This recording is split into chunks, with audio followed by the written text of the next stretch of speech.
प्रिय व्यूअर नमस्कार। आज हम लोग इस वीडियो के माध्यम से यह जानेंगे कि राजस्व और भूमि सुधार विभाग के द्वारा जारी किए गए रैंकिंग में सर्वोच्च स्थान किस अंचल को प्राप्त हुआ है और किसको न्यूनतम।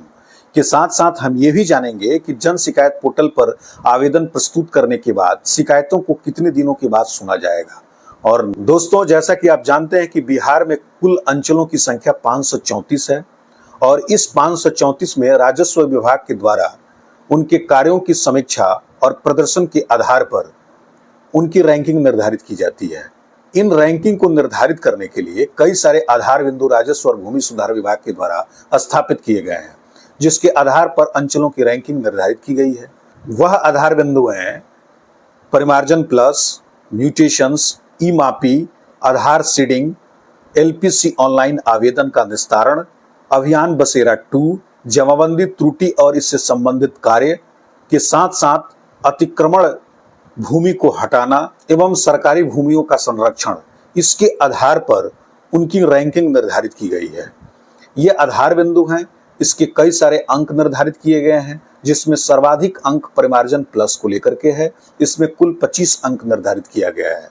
इस अंकों के आधार पर उनका समतुल्य जो भी मासिक जो कार्य होता है, उस मासिक कार्यों की समीक्षा के बाद उनको अंक प्रदान किया जाता है और जो अंचल सर्वाधिक इसमें अंक प्राप्त करता है उसको प्रथम स्थान पर रखा जाता है और कम अंक प्राप्त करने वाले को न्यूनतम स्थान पर। कल दिनांक 24 मई 2025 को जारी किए गए आंकड़ों के आधार पर जो रैंकिंग निर्धारित की गई है, उसमें सर्वोच्च स्थान बांका जिले के फुल्ली डूमर अंचल का आया है, जिसमें 84.4 अंक प्राप्त किए हैं। वहीं पर न्यूनतम जो स्थान है वह पटना जिले के अंतर्गत दुल्हिन बाजार अंचल का है, जिसमें 31.1 अंक प्राप्त किया है। इससे यह स्पष्ट होता है कि किन अंचलों का कार्य काफी अच्छा हो रहा है और किन अंचलों का कार्य अच्छे तरीके से संपन्न नहीं हो रहा है। यह एक स्वागत योग्य कदम है।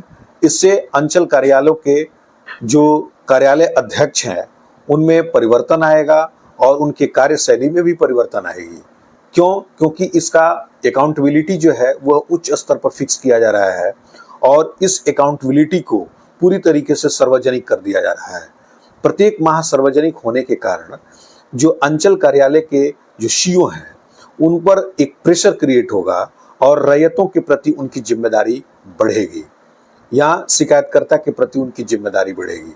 इस प्रकार से यह एक लोकतांत्रिक प्रक्रिया है और इस लोकतांत्रिक प्रक्रिया को जो सरकार ने अपनाया है वह स्वागत योग्य है।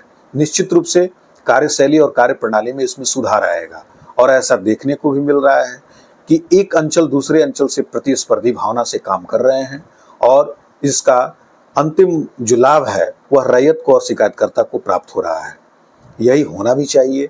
मेरा ये मानना है कि इसमें जो नीचे के जो अंचल हैं उन पर एक त्वरित कार्रवाई भी होनी चाहिए और उनको एक हिदायत दी जानी चाहिए कि अगर आपका जो अंक है वह एक मानक अंक से कम प्राप्त होता है, यानी 50 अंक या 60 अंक कुछ भी मानक रखा जाए, उससे अगर कम प्राप्त होता है तो ऐसी स्थिति में आपको क्षेत्रों में और अन्य जगहों पर शिविर आयोजित करके अपने कार्यों को आपको अच्छा करना होगा। अगर आप अगले महीने में आपकी सुधार नहीं होती है तो युक्त जो कानूनी प्रक्रिया है आप पर स्थापित किया जाएगा।